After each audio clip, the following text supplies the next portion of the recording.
moments in life when you know exactly what needs to be done. You can see the steps clearly. Send that email, update that resume, start that side hustle, clean that room, fix that mess. You know? But for some reason, you just sit there, frozen, watching the clock tick as guilt grows heavier on your chest. You whisper, "Why can't I just move?" Then the self-blame starts. Am I lazy? Weak? Broken? You scold yourself, hoping anger might spark motivation. But the truth is, you're not lazy. You're exhausted. Not from doing nothing, but from carrying too much for too long. What you're feeling isn't weakness, it's paralysis, the kind that comes from emotional overload.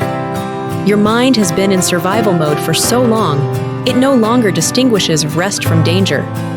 It shuts down, even when you're screaming for action. We live in a world that glorifies constant motion.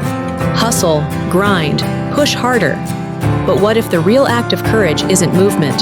It's pausing and facing the silence you've been avoiding. Because in that silence, truth whispers, you're not behind. You're just human. Sometimes, the weight of unspoken fears keeps us still. Fear of failure, fear of rejection, fear that we'll give our all and still fall short.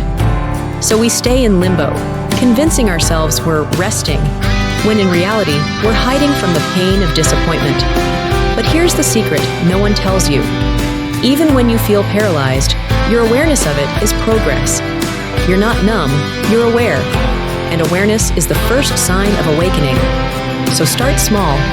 Don't chase motivation, chase movement. Open a document, wash one plate, write one sentence.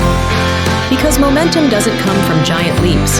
It's born from the courage to take the smallest step forward. And if you can't move today, it's okay.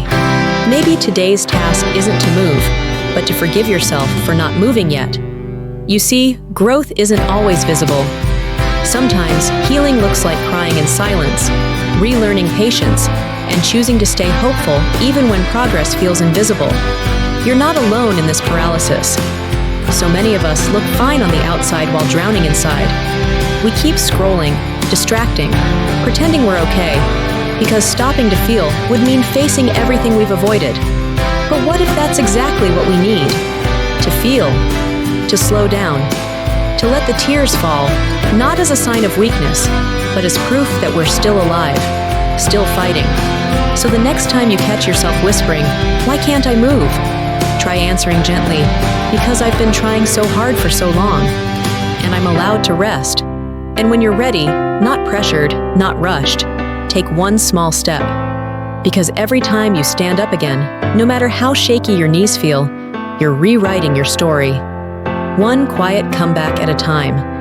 If this spoke to your heart, remember, it's okay to pause, but never stop believing. Subscribe to Empower with Elay for more stories that remind you, you're not behind, you're just on your way.